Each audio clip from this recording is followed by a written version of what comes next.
Hi people, welcome to Winie Student World. I'm your girl, Winie, and I am the founder and lead content creator at Winie Student World. And I wanted to talk to you about something that has happened in the past few weeks.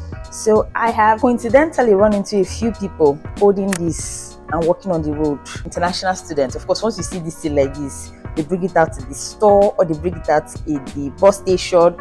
Like for the most part, you just take it out. This is one of us. Let's talk.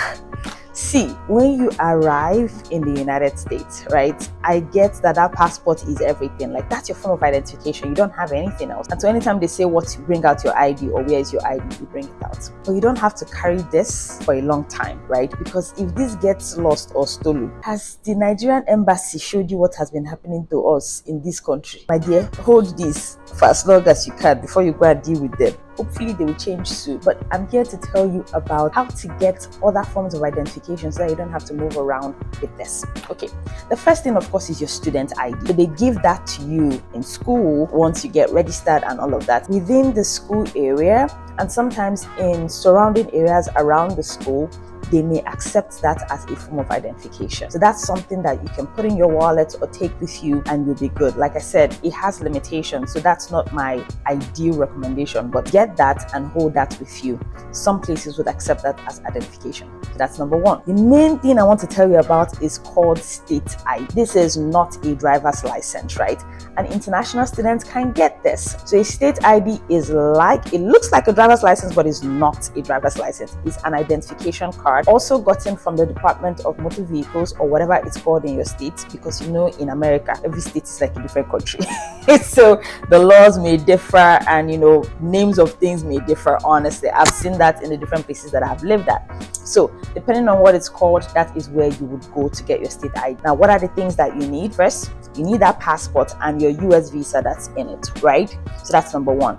The second is your I-94, which you can print out online. That's number two.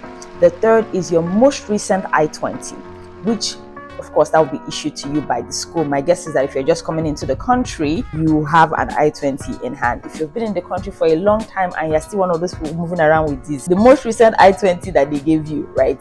Exactly. That's what you should get. The next thing that you need is your social security. Now, not everybody has a social security number. In fact, if you're coming in as an undergraduate student, it might take you at least a semester to get that, because you need a GPA to get an on-campus job, and the on-campus job will then help you get your social security number. But if you're a graduate student, chances are you can get a job on campus or you have an assistantship, and then you can get your social security number. Now, not every state requires you to have a social security number. That's the asterisk there, because again, state laws differ, and some DMVs, right, are familiar with international students, and so if you don't have that, they can waive that requirement. The only way to find out is for you to go there. Okay, all right. The next thing you would need is your proof of residence, that you're actually living in that state. And these are some documents that can work for you. If you live in an off-campus apartment or just an apartment period, your lease could work as your proof of living in the state, right?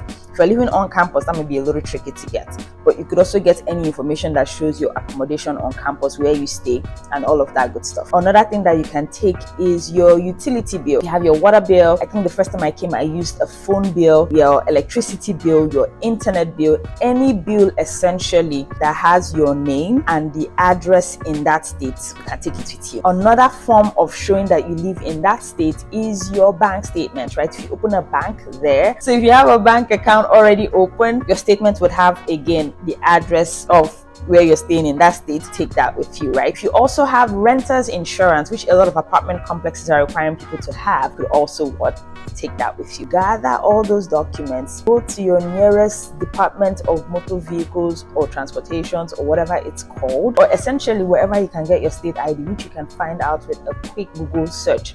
State ID, where you are staying, the city or the zip code or where you're staying, and to show you what's closest to you, right? Go to that office and then they should be able to issue you a state identification card that you can use for almost anything, really. You can use it to fly, right? If you're traveling, like going from one city to the other, can use it to, go to places where they ask for your identification. most importantly, you don't need to be carrying this around, because listen, I have heard some really sad stories, right? Like some people's backpacks have gotten stolen, some people have dropped this somewhere without knowing where it is. And this is not just for Nigerians. No.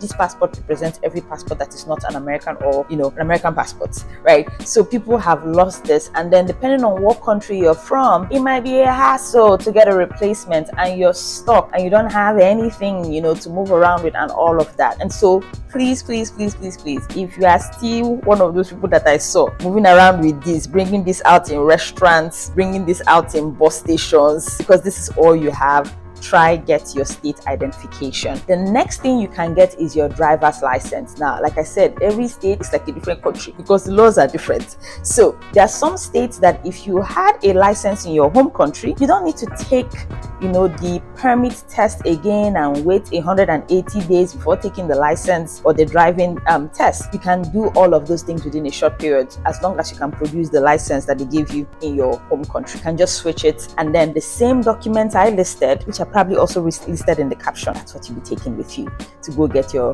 driver's license. Now, if you don't have a driver's license from your home country, you can get a driving permit. And the driving permit, similar to the state ID, works as a form of identification. Again, all those documents that I listed, and then the only thing that differs with getting the driver's permit is that you have to take a test that the PDF may be available online, or if you go to the Department of Motor Vehicles, Transportation, or whatever it's called, it will tell you how to get the document you need to prepare for the test. So stop carrying this around. All right, my people, have a lovely day.